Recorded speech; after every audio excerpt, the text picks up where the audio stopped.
Welcome back to The Short Game. This is a show about short video games, games that respect your time.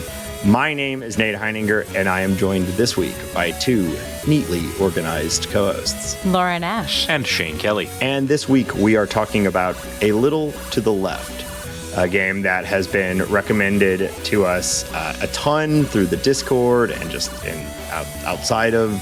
In my real life, people have told me to play this game a ton, and I'm super excited that we finally got a chance to sit down. This is some short game shit right here. I'm really excited to talk about it. This game came out in 2022. It was developed by developer Secret Mode, which I understand is a pretty small team. It was published by Secret Mode. The name of the studio, which is tiny, is Max Inferno. Max Inferno. There we go.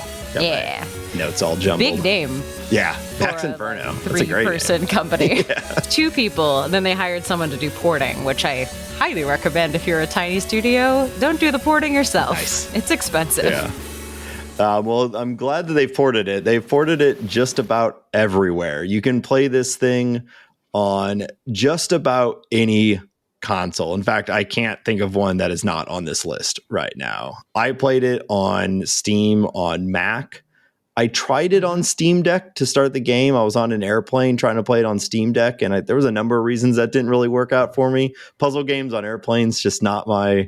This doesn't line up for me. But I think also just the way this game played, mouse and keyboard, or really just mouse, was far better than a joystick. But I think you could get away with it on anything. The airplane is a funny situation for this kind of a game because time just sort of stops whenever you get stuck in a puzzle. And this is the most flowy of flowy puzzles. But eventually you're going to get stopped by something. Yeah, my normal way to play puzzle games, and I think this is kind of why this didn't really work for me on a plane. I think you're kind of getting at this too, is that like I get stuck frequently. And so my tactic is to put it down, get up, walk around, go. Yeah. I mean, that's the secret weapon, which I'll talk about here at some point. But, I kind of do something else and come back to it. But I was in the midst of a 17-hour plane ride when I first tried to boot this game up. And it's like, I can't do this right now. I need to go play more Slay the Spire or something like that. But anyway, I played it on my laptop, and it was awesome. But I think you could play it on any of these, and it would work for you. Yeah, I played also on mouse and keyboard. I think it would be nice with a touchscreen, like an iPad would be nice. It's not an iPad, but I enjoyed it thoroughly on a computer. It still felt quite cozy. I know the cozy community is kind of like, this isn't a cozy game because you can lose, because you can get stuck. There is skip. They have added skip buttons, which I think is called Let It Be. Yes, which is just it's wonderful, but also I like, obviously in hindsight, like what else would the button that says Let It Be do? But I did do it one time, just like, oh, what does this do? And I was like, oh, damn, skip the puzzle. I need to go back and do that one. So I am messy, but when I get stressed out, I organize things and reorganize things. And so I have small portions of my life that are immaculately organized. Oh, yeah. Beyond all reason. And that's very small portions of my life. Yeah. Yeah. No one's ever had a more organized Plex server than my Plex server. Laura, I definitely thought of you like 3 minutes into this game. I was like, we got to have Laura on this episode. Like, the one requirement I have for covering this game for the show is Laura has to be a part of it. Well, this is actually my UX expertise. When I'm talking to people who are in the specialty, I say that I trained as an information architect because that's actually what I have, but no one hires for that role anymore. So I was very excited, which is basically how you can organize information. And knowledge drop, there is a principle called the 5 hat racks, which is that there's only 5 ways you can organize information. And they call it latch, is the weird, I also think it's bullshit because one of them contains all the others, but it's location, alphabet, time, categorization, and hierarchy. And that there's literally no other way to organize. And I'm like, but alphabet is just hierarchy, and time is just category. Time is just hierarchy. But that's it. That's the only way to organize. There's another. It doesn't help you in this game, though. There's another style that I've heard that I'm going to butcher right now because I can never remember the exact versions of it. Maybe you've heard of it, where this is like for home organization stuff, where it's like you can place things either with their siblings, with their coworkers, or with their like cousins or something like that. So you would put like coworkers would be like, oh, I put my baseball glove and my baseball bat and the baseball together. Or siblings would be like, well, I put the ball with all the other balls and I put the bat with, I don't know, some other bats, I guess, that I have. All the tall shit. Yeah, all the tall shit that I have or whatever. And that's what, like, we haven't actually started talking about the game yet because, this is really what this game is about, is a combination of puzzles and just like fun organizational tasks, I guess. I mean, are you the kind of person who gets a bag of M&Ms and pours them out on a paper towel, organizes them by color, and then eats them one by one until you have equal numbers of M&Ms and then goes around a circle? No. Yeah, that's the most fun thing to do with that's M&Ms. A totally normal way to eat M&Ms, right? Yeah. And that's what I did for my whole life until someone was like, that's fucking weird. No, I eat them like a normal person, Laura, you're begrudgingly onto grabbing something. Another handful at 2 a.m. That's how I eat them. Laura, you missed out on like a crucial gamification of the M&M experience right there, which is where you pick up 2 M&Ms of opposite colors and you push them together with your thumbs. One of them smashes and the other one is the winner and gets to survive. Oh, and you just keep doing that until you have eliminated all the colors and then eaten all the M&Ms. And then the last M&M, that's the strongest M&M. See, that works very well. The gamification of my strategy is you get them all equal and then your husband comes by and just messes up your category and eats like 3 of one, which is a game for him. So if these are experiences for you, then a little to the left is this would maybe be a good DLC. So let's talk about the game. I think, that we covered the closest thing that I think we've covered for a game like this would be unpacking, which was pretty universally loved. This is more puzzles and there's zero story implied or otherwise, except for a very naughty little cat that is a frequent member of these puzzles, whereas unpacking had the whole dirtbag of the year. Potential dirtbag, but like unpacking gold star dirtbag. The cat's just a little naughty. The cat is on the list for dirtbag of the year, but probably not going to win, but definitely should be considered. In consideration, but like just a cat, not like malicious, not like that terrible boyfriend. Not malicious in the way that any cat is. Right. But the cat was my favorite part of them. As a big cat lover, it was a delight to have such a cat-centric game. But the best part of the cat, though, is just how out of frame it is. You don't really see the entire cat much. Yeah, you're just looking at this table of things you're organizing, and the puzzle is sometimes there's one way to organize it, sometimes there's multiple ways, but then the cat just walks across and messes it up, or like the tail comes in. The cat just continues to mess up your stuff. A little paw comes in and grabs, just pokes.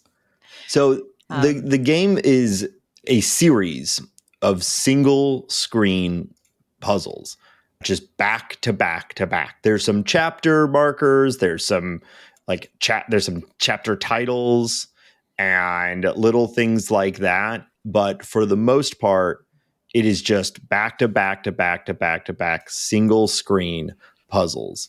And those puzzles range from a sort of, can you organize these disparate items in a multitude of pleasing ways, to there's just like a big pile of stuff and you have to create symmetry on the screen, or there's rows of bottles that are all over the place and you have to stack them sort of smallest to largest or largest to smallest or by color, or there's probably 100 something like that.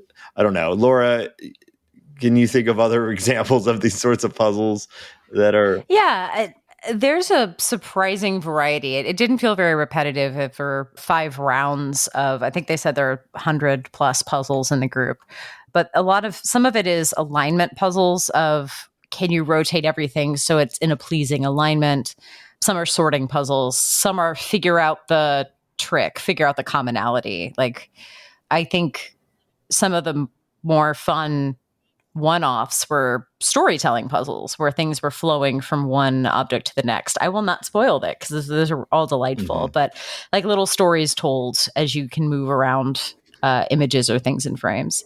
The fun part for me was that there were several puzzles where you'll have the first instinct on how to organize it. And then it'll pop up and it'll say, you have 1 of 3 stars. There's 2 other ways to sort this. And you like, those were the most satisfying, but I appreciated the variety. So it wasn't that forever.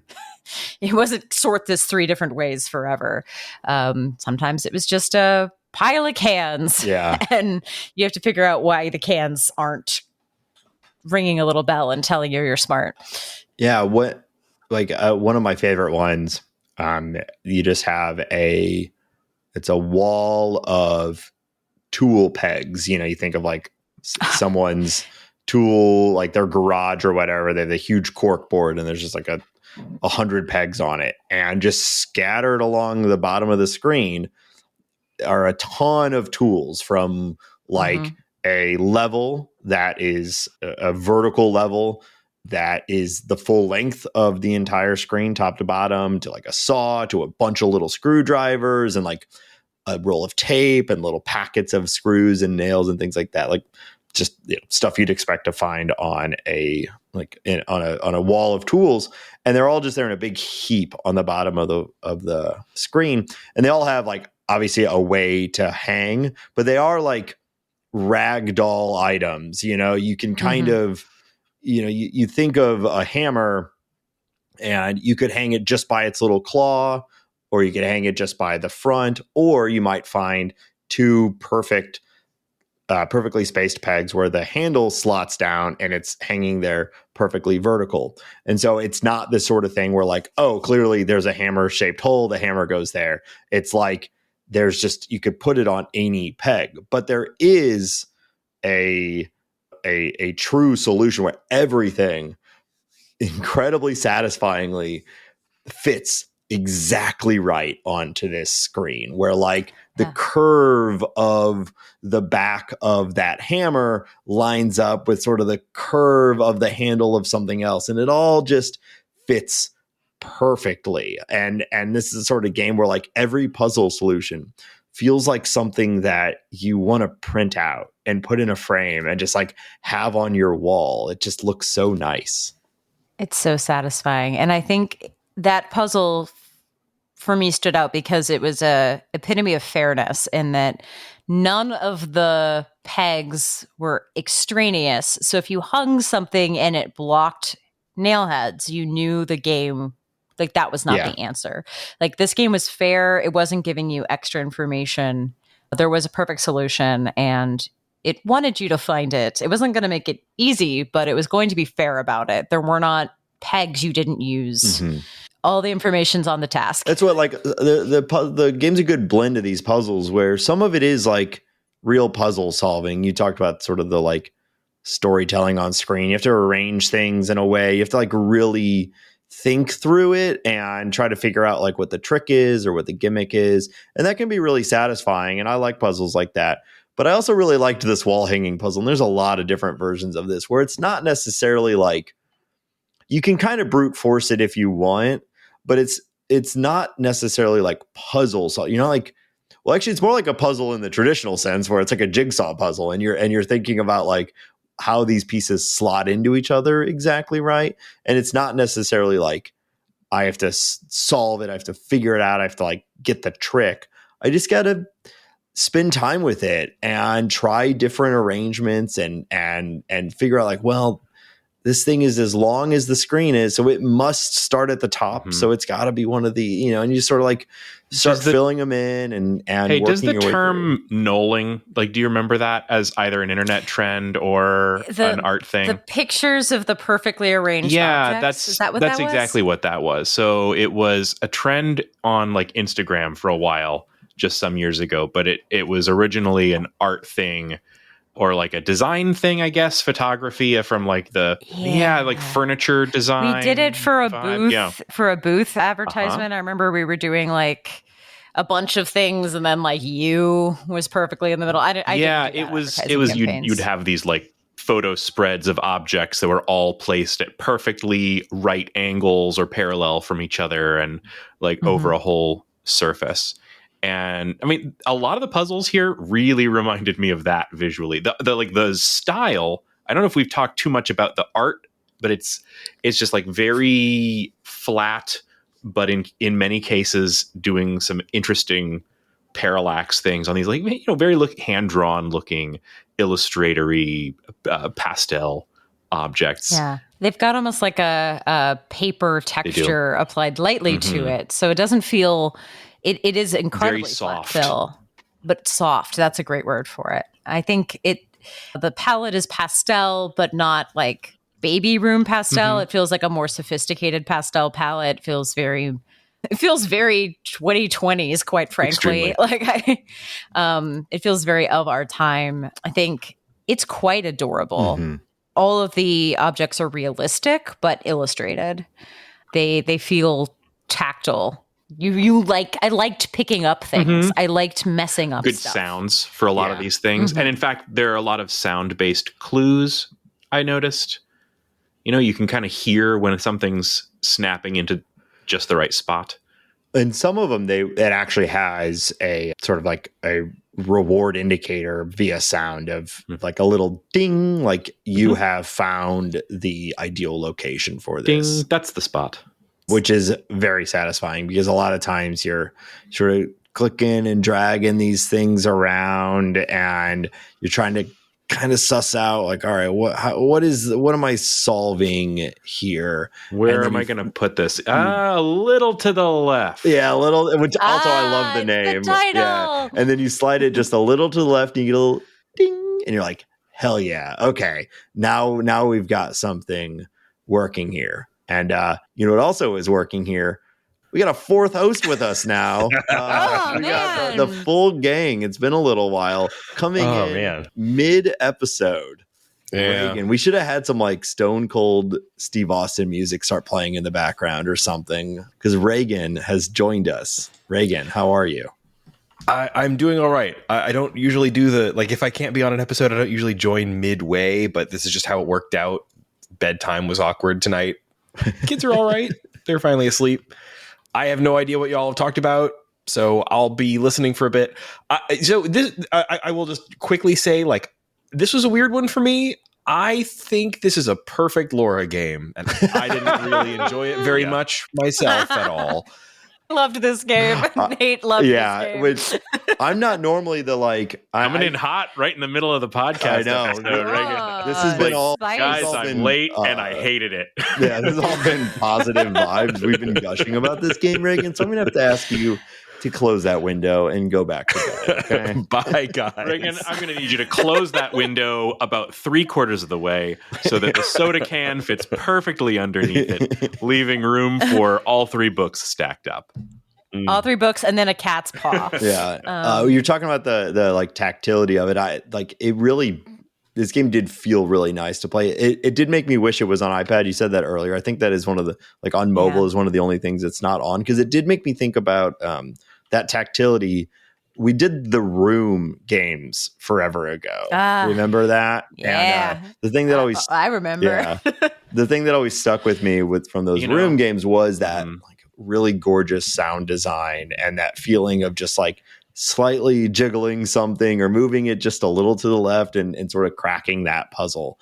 But in that case, it was these insane clockwork machines. And I think I was saying that that game felt like it was designed by Guillermo del Toro. This game feels like it was designed by Marie Kondo.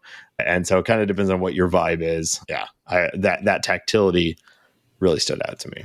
So you mentioned wishing that this was on mobile, and I could have sworn, like, I really thought this was on mobile. And when I sat down to play this the first time, I went on my iPad, I went to the App Store, and I searched for Little to the Left because I thought, I'm going to play this on my iPad.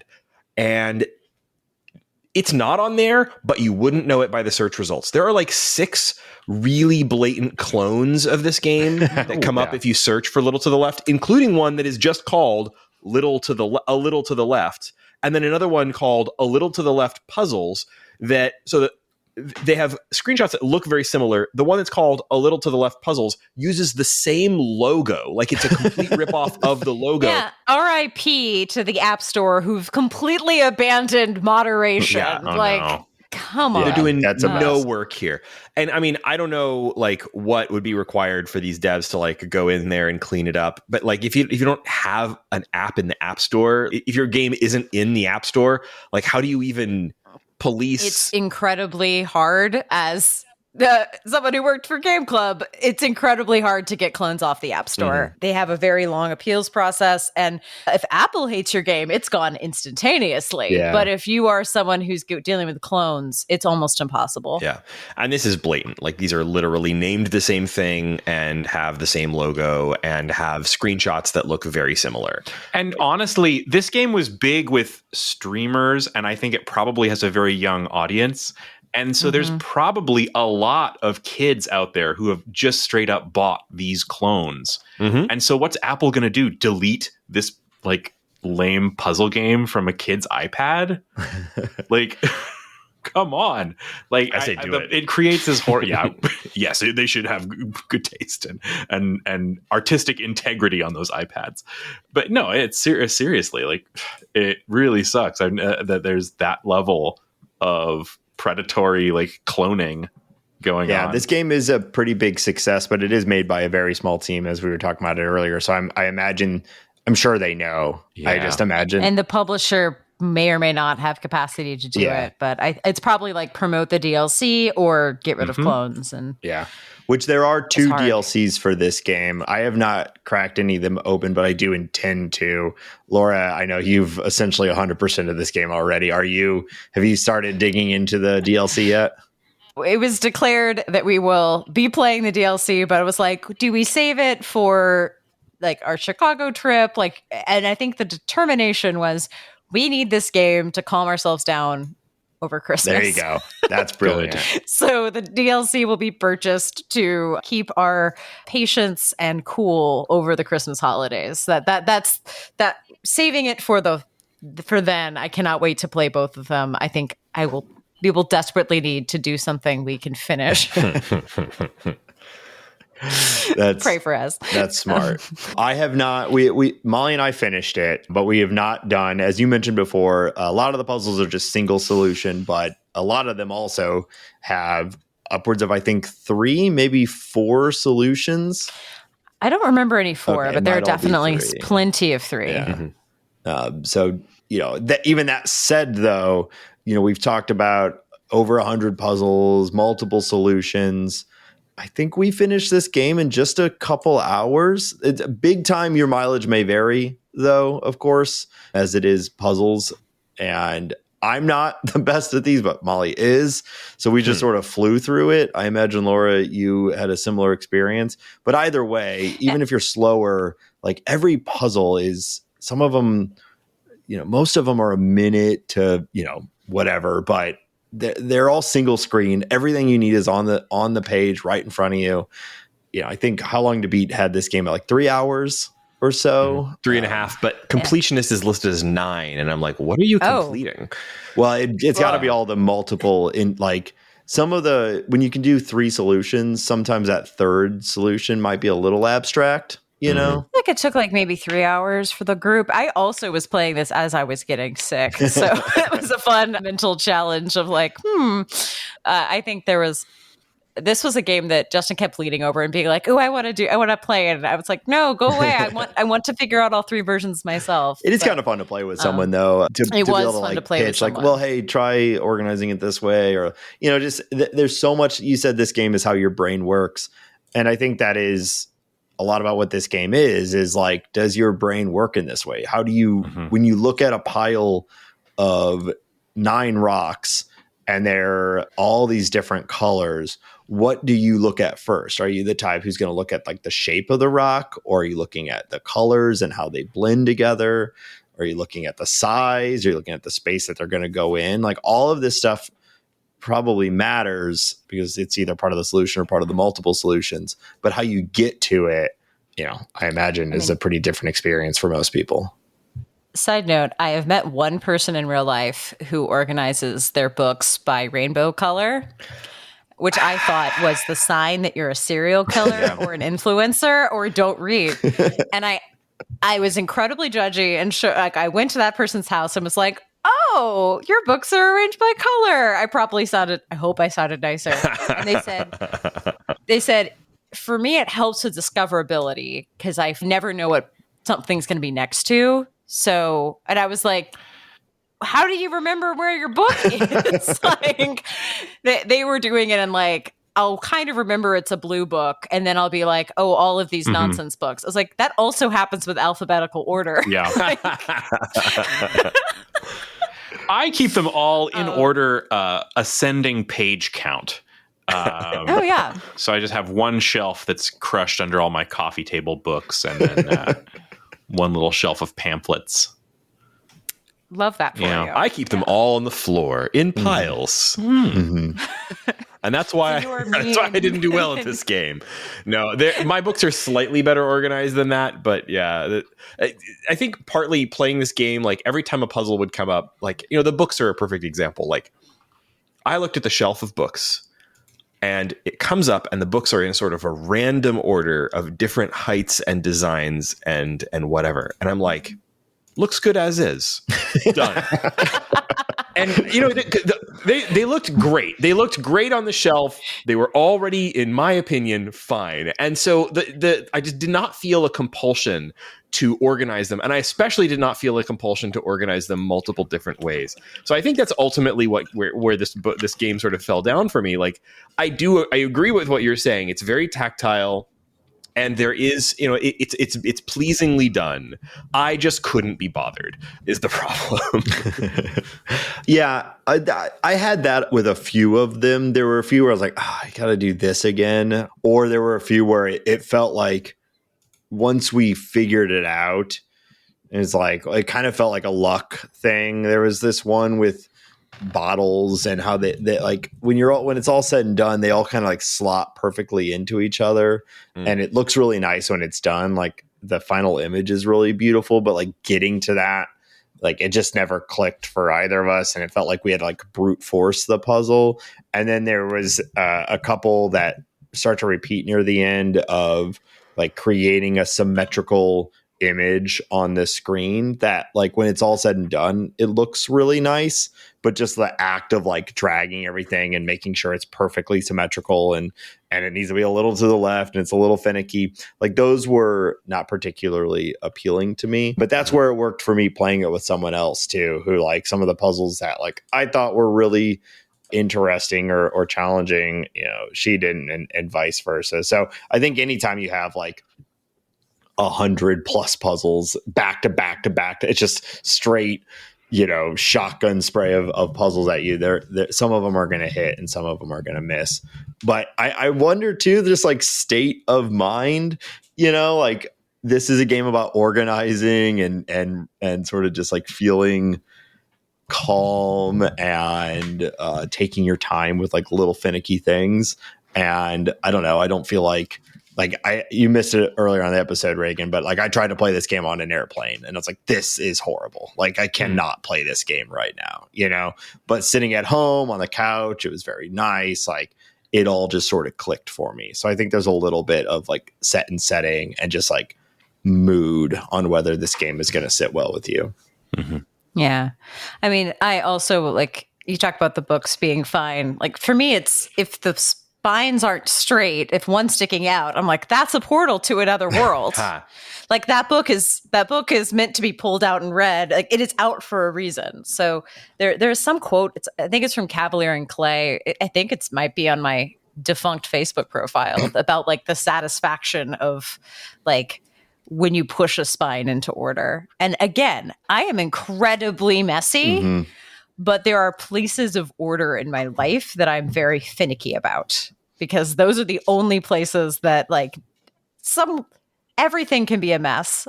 People who can see me know that the bed behind me is unmade. There's piles of books on books, but like parts of my life, my spice cabinet, immaculate, because I need to look at something that is put together in my life. And so this felt like, yes, the one, like I would put all the tools back perfectly and I'd turn around and everything else would be on the floor. And I'd be like, well, my job's done. I put the tools back. So this felt like the tiny organization mess that is my friend. Yeah, I remember some people saying with unpacking, I don't want to play this game. I've got shit to clean at my house right now. I don't want to clean this like digital game, digital kitchen. I need to clean my real kitchen right now, and this game is stressing me out. So I could see that a little bit with this too. If Oh, I'm perfectly fine cleaning virtual messes all day. That's actually a bit of an interesting contrast. I don't know if you've already talked about this, but like unpacking and this game come up in the same breath a lot, and they're so very different. Very similar color scheme in some areas, but that's about it. The theming is the same essentially, but like unpacking isn't not even a game, that close. Yeah, this doesn't tell a story much of any at all. This doesn't, and unpacking, that was, I think, one of the most interesting things about that game was that it was like subtly telling you a story, very, very subtly. But also like there's no like level of personal choice or personal taste or expressivity or decision making in this at all. It's really literally just about arranging things, which was the part of unpacking that I don't think I connected with as much. I really liked unpacking a lot because I enjoyed this sort of like expressive aspect of like not just finding a place for things, but finding my place for things, the right place for things, an artfully arranged place for things. And in this game it doesn't have that. I actually was really expecting there to be more. I didn't finish this one. Like you can probably guess I kind of bounced off of this one a little bit. I did put my 2.5-ish hours in, but I kept expecting there to be a story. I expected there to be something about the cat, like maybe there'd be like a vet bill in amongst everything, and then then maybe there, like the cat is sick. Here's the cat. Arrange the cat's medicine or something. Like I kept expecting there to be something. Monster. We've had Shane talk about eating his M&Ms like a tyrant, and now you're talking about wanting the cat bills. What's going on with you, Kelly Brothers? I didn't want the cat dead. I just thought that there was going to be something happening with the cat. Well, but nothing. Well, if they had a vet, there might have been even a vet bill in there. You just can't tell because none of the documents are written with any kind of language on them. They are all in indie gamese, so that the game could be and just localized. A ton of like expired 1-cent stamps that must be done symmetrically. I don't want to spoil anything, but I will say that for a game that has no story and no real progression, in my opinion, it highly stuck the landing. And exultant, yes, joyous it is one ending. of the most satisfying and joy endings in a game that I have experienced. So now you're making me. I noticed. I guess I gotta finish it. I noticed, Nate, that you seem to have the completely filled it achievement. Oh, that you like max height it in, which I think is amazing. Well, yeah, we could talk about this otherwise, but I don't think I knew there was any other option. So the ending is incredible.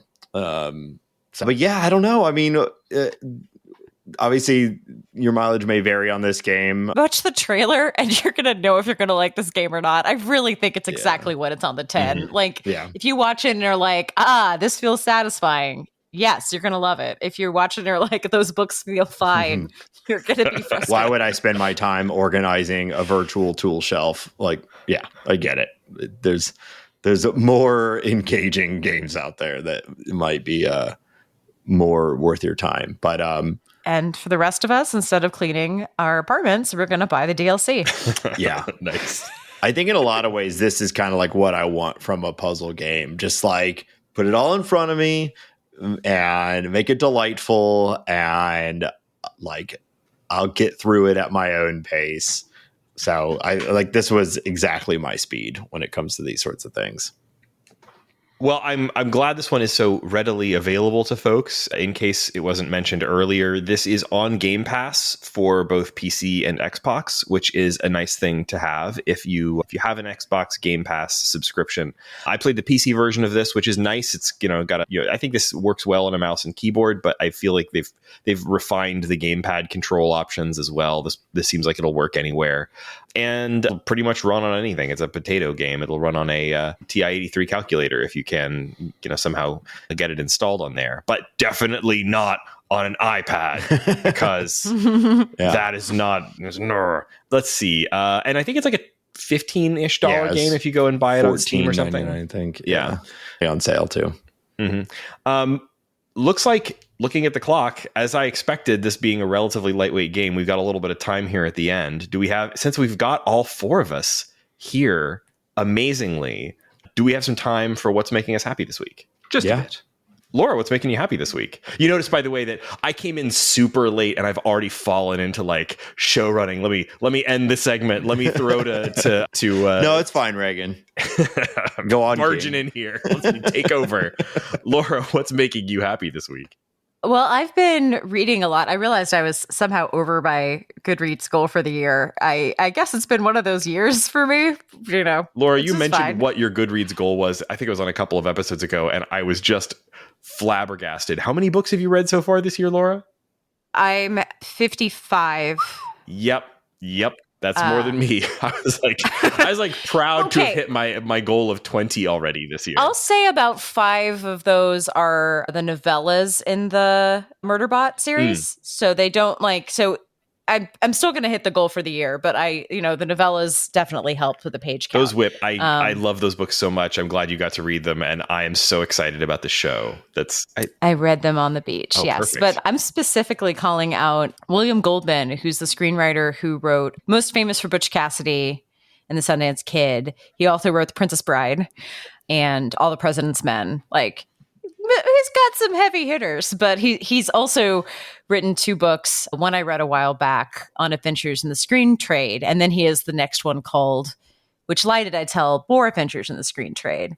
And this man is gossipy. He talks about everybody. He ranks people. He'll be like, by the way, I think that Saving Private Ryan is a piece of shit. And then he'll I'll explain it, but then he'll be like, George Hill is an underrated director and needs to be talked in the Pantheon. One of his quotes is like, there are always 4 or 5 hot directors, and for 50 years, one of them was always David Lean. Just really memorable stuff. He writes about being terrible at writing when he started, not getting off the ground, but he's just eminently readable. These are they're gossipy, but not insular, so you don't feel like you're missing stuff you don't know names from 60 years ago. He talks about casting his shows. He talks about scripts he wrote that were terrible that never got off the ground. I'm currently, as I said, reading Which Lie Did I Tell, where they talk about misery and the movie Misery, not the concept, and how he adopted Princess Bride to the screen and how it almost came through. It's just, I think very few people can write about their careers in interesting ways. The thing if anybody can tell me where to legally purchase or find in a library the book The Season, where he watches all of the plays on Broadway for a year and writes about it, I would, from the 60s. I would love that. I cannot find it. It's out of publication. I think the resale ones are hard. But Which Lie Did I Tell? More Adventures in the Screenplay the screen trade has just been a delight of lightweight gossipy stuff and a lot of talks on storytelling, cutting in the middle. And, he writes just as well about his mistakes than he writes about his successes. I think it's super fun. If you like any of those movies, it's a good time. I didn't know Kathy Bates was a no-name in Misery. Really? Yeah, that's her breakout role. She was a no-name Broadway actress. And they managed to be like, well, if we can get him famous, she should be an unknown. So no one expects her to end up taking over the movie. Like they're like, this will be the con, is that everyone will think it's about him and then he's going to get stuck in the wheelchair the whole movie. But like she'll be the secret lead and no one will know if we cast this unknown woman, Kathy Bates. God.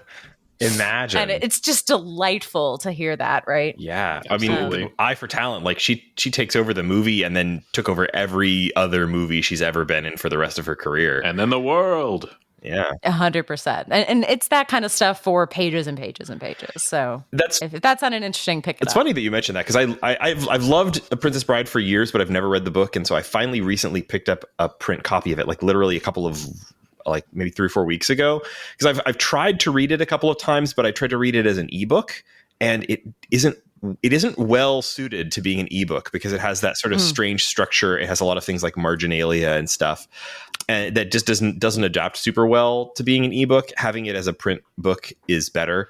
And I kind of started it, but I haven't finished it. I just sort of skimmed the first few chapters, and I'm going to finish it when I finish on the current binge that I'm on of something else. But yeah, co-sign that. And I've never read any of his writing about himself apart from the like introductions to other stuff. But that's cool. Yeah, he'll throw away line and be like, "Yeah, I always thought my older brother was better because he wrote Lion in Winter." And I was like, "Wait, what?" What? Or it'll be like, I was, hanging out with John Kander at Oberlin. He wrote Cabaret. I was like, wait. We took our daughter to see Princess Bride at the symphony. They played it on the big screen and then had the St. Louis Symphony play the score and all that live. And it was pretty incredible. That sounds wonderful. I really wanted to get my daughter to watch The Princess Bride with me. And I even tried at one point, but she might be just getting out of it now, but she like was hardcore and like, a people movie. It's like, this isn't a cartoon. Yeah, kids can be like that. It's a big movie like in our household as well. Back when Julia and I first met and were first dating, she was a fencing instructor, and they would have that movie on all the time in the fencing school. And it's obviously one of the all-time great classics as well. I actually also, Raygan, you can ring the bell. I have a bunch of the magic cards with the Princess Bride characters on them. So that's awesome. I don't have much this week. The thing that's been like making me the happiest is just fiddling with more old tech stuff that doesn't make for good radio. But I will say that just in the mail today, I got this thing, which again, great radio. I got a MetaQuest 3 in the mail, literally like a couple of hours ago. This is a bit of a funny thing where like I found out that my work has this, what's the word? Like a wellness program. And they give you like a little stipend that you can spend on things like, gym memberships and things. But they have a pretty extensive list of stuff that you can spend this on. And I scrolled through it. And as it turned out, under the category of like exercise equipment other, it specified VR headsets. And I was like, what? But being a sedentary loser, I haven't been spending my wellness credit on a gym membership. It had been kind of piling up, and I had enough saved up, I guess, to just buy a MetaQuest 3. And so here it is. And I've barely used it, but it is kind of cool and impressive. And this can't quite turn into like a VR podcast. That's a little too niche. But if anybody out there has any suggestions for short games, especially if narrative short games are a thing on VR, I kind of don't think they are. I'm not finding much. But if you've played anything that you thought was interesting or short gamey on VR, let me know, because I'm looking for that stuff. Otherwise, I'm just going to end up playing golf games on this thing all the time. Which golf games are fun. I've played a golf game on PSVR, and it was enjoyable. There's a mini golf game that I'd love to get on there and try out with you, Reg. Oh, is that the walkabout one? The walkabout putt-putt or whatever? Uh-huh. Yeah, I think you'll like it. Looks really neat. I'm definitely going to give it a try. In fact, the headset came with 3 months of MetaQuest Plus or whatever it is. It's like their kind of version of PS Plus where you have like a subscription where you get a couple of games a month. And it included that. So that'll be the first thing I'm trying. Nice. Mm-hmm. Shane, what's making you happy this week? I'm going to give you guys a book recommendation. This is timely for Halloween. and I just finished Fever House by Keith Rosson. And if you look this book up, it has I don't like to judge a book by its cover until I see a cover I really like. Ooh, that's a good cover. I will judge you positively. This one has on the cover, there's a hand doing the kind of rock and roll devil horns, and the fingers are actual horns, or maybe just claws. I don't know. Very cool. And I'm going to try to skate around talking too much about what's actually in this book, because a lot of crazy things happen in this book. But just to kind of set it up, first off, this is a super out there genre, like sci-fi horror thing, right? It's like it's the grindhouse movie of a book, and it's also very punk. There's a there's a strong rock and roll element in this book, but it starts off with a kind of a leg breaker for the mob going into a house to collect some money from some guys, and instead he finds a severed hand, and the one from the cover, and it just being around this hand starts to make you go crazy. And it just goes nuts from there. The way the book is written, it has a lot of characters, but these really short, propulsive chapters. And so every chapter is one of these like multi-thread narratives going through this absolute hellscape of a book. I really liked it. Apparently a sequel has just come out, and it's going to be just 2 books. They're not calling it a trilogy or anything. I think it's hard to imagine what kind of story they could actually tell in the second book, because the first book was too insane. Really great. Excellent. Awesome. Cool. Well, I also was going to talk about a couple books. It's literacy month. Book club podcast. Hard pivot. You all read far more than I do, though. I've been really making an effort to read a lot more recently, which is actually tied to what I'm going to talk about, because I did just finish Children of Dune, the 3rd book in the Dune series. Did you pull the ripcord at this point? Are you done with those? Because I think that's 45 pages into the 4th one. Oh wow, you got further. I stopped after that one. I get it. Godspeed. I am really enjoying it, but that's actually not what I came here to talk about today, though. If anybody does want to talk about Dune, which no one wants to talk about Dune anymore, but if anyone, I will always talk about Dune with you. I'm fascinated by it, even though I stopped reading after 3. Anyway, part of the reason I've been reading a lot more is because I read a book. It's sort of a pop sci. It's got a cheesy title, but it's something that I've been really working on, and it's really helped me out. It's called How to Break Up with Your Phone. It's by Catherine Price.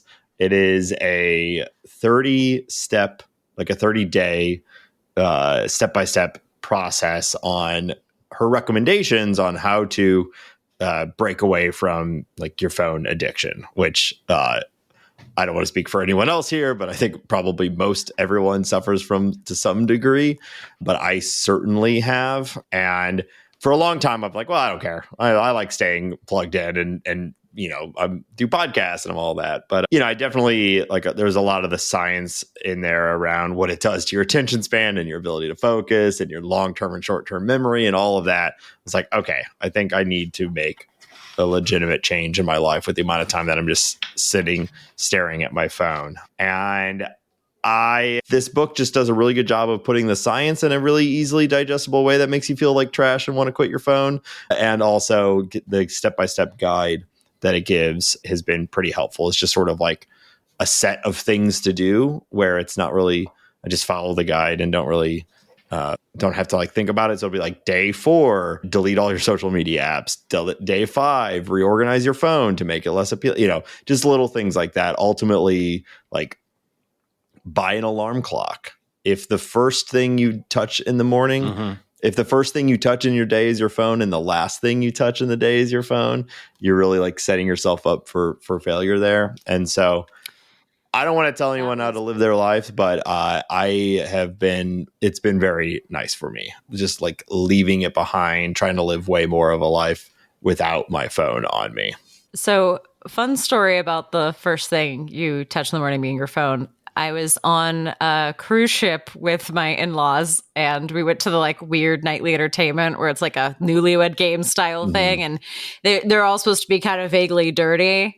And it was like, what's the first thing you touch in the morning? And like, it was supposed to be either a sweet answer, like I give my husband a kick, and everyone just said their phone. And I was like, they really need to cut that question. It is like way too late. Like everyone just says their phone. Get rid of like it's not dirty anymore. Yeah. And it's a balance for everyone. It's finding what you want out of it. For me, I'm just trying to stop where it's like if I have a single moment of downtime, I'm just looking at my phone, and then that spirals. So just getting that out of like your daily habits and just trying to have it be more of like an intentional device that I'm sitting down to utilize. And it's been very good. And that has freed me up. I got a Kindle relatively recently. And so I've been carrying that around with me rather than my phone. And so like, I know I've traded one device for another, but it feels way more productive and just enjoyable reading a book rather than looking at whatever like right-wing hellhole every single social media platform has become or whatever. So Catherine Price, How to Break Up with Your Phone. I recommend it. Molly and I have been doing it together, and it's been nice. That's awesome. I went through a similar process. I actually heard about that book in some of the when I was doing reading about the same concept, and I've definitely not done all the things, but even some half measures have improved my general lifestyle. I started carrying like an ebook reader. I've talked about it on recent episodes, and reaching for that instead of my phone, and that has helped a lot. And I just started like whenever I get tired of an app, I just delete it, and I can always re-download it. That is like having deleted like the Reddit app off of my phone. And then, I download it on Saturday. I maybe do a little Reddit on Saturday, and I delete it again on Sunday night. Like big help. That is one of the things that she writes. She recommends is like treat apps as like intentional things that you're going to engage with in that moment. Same with games. Like you really want to play that game on your phone. Okay, download the game, play it, and then delete it. And then, stop making it just this like passive thing that you can do at any time. It's making me think of another book I really liked this year, Filter World by Kyle Chayka. That book is not so much about like our relationship with our phones and apps specifically, but more about our relationship with kind of the power of the algorithm. The fact that you probably are choosing where you eat based on online reviews and what you watch based on things like Netflix. And it's kind of inspecting the idea that this is flattening culture, that the algorithm, can do nothing but reduce culture to whatever's least objectionable to the most people. Yeah. It's really interesting. And one of the bits too that I found really compelling about the sort of the science side of it. And this is going to be like a super layman's explanation of it, but basically like in order to have long-term memory, you have to have short-term memory, right? Things go into your short-term memory and then they go into your long-term memory. But your short-term memory can only store so many things at a time. It's like super small. Like there's science around it where you can really only carry like 2 to 4, 3 to 5 like bits of information in your short-term memory at a time. And when you are just scrolling through your phone, you're just ingesting information over and over and over and over. And you just if you're doing that while you're also doing other things, like if you're out with your friends, but you just pull up Twitter real quick and you just scroll through Twitter really quickly, you've now pulled in like however many like 80, 90, 100 little bits of information right mixed in with all the other stuff that you've been doing for that day. And the odds of that, of the like cherished moments with your friends being the like 2 to 4 things that stick with you in that short-term memory and eventually become the long-term memory, instead of like the comparison of Doug Funny to like the Rugrats kids or whatever, and whatever it might be, like that thing, like that's what's going to stick with, like the odds of it being something valuable and what you want to remember versus it being some nonsense that you scrolled through are pretty low. And so you're like significantly impacting your memory in a way that you probably don't want. So again, I don't want to preach here, but for me, this has been very helpful, and I think probably for a lot of people. Yeah, you've inspired me to give a bonus recommendation, which is the thing I've been doing. I like rest to feel more restful, and sometimes the book is the answer, and sometimes you cannot just sit and read a book. Sometimes you need to be walking around or feeling active. I have found that BBC has a whole host of classical music concerts called the Proms. And what they do is they like tell you why you're going to like this piece of music, and then they play it.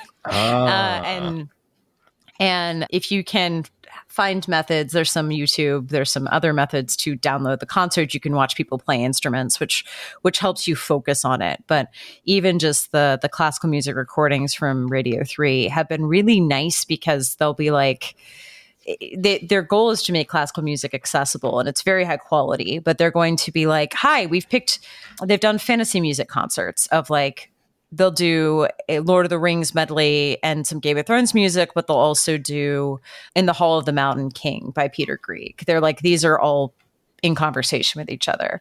And they've been really helpful to keep me from doing random bullshit, because I don't hear the music if I'm reading text or I'm filling on my phone. Like all I can do for that is like listen on my headphones in bed, or like do the dishes, or do completely mindless tasks. I'm not great at mindfulness, but this has been really nice to be like, if I do anything but listen to this classical music concert, I will retain nothing. I listened to the Planets the other day by Gustav Holst, and it was absolutely lovely. Yeah. And it was like literally like an hour went by, and I was like, oh, I've just cleaned the house, but all I remember is all the pieces. Cool. It's really That's nice. A great suggestion. I've literally been looking for that, because when Apple came out with, I'm an Apple Music subscriber, and Apple came out with like an Apple Music classical app that's like a special separate app just for classical music. And I've actually been using it a lot and kind of enjoying exploring classical music, which is not something that I generally did a lot before that. But the thing that I really felt like was missing there was like, I need a class, man. I need somebody to like teach me to appreciate classical music rather than just sort of tapping on something at random.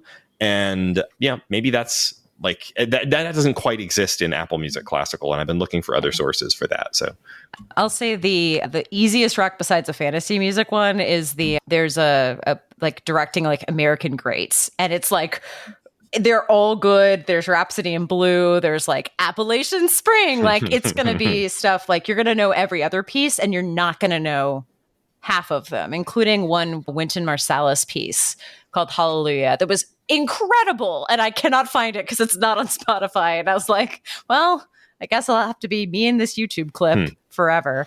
It's a good, I found it brain filling, and it feels unpretentious. It's classical music, but it does not feel beyond my grasp, which is really nice.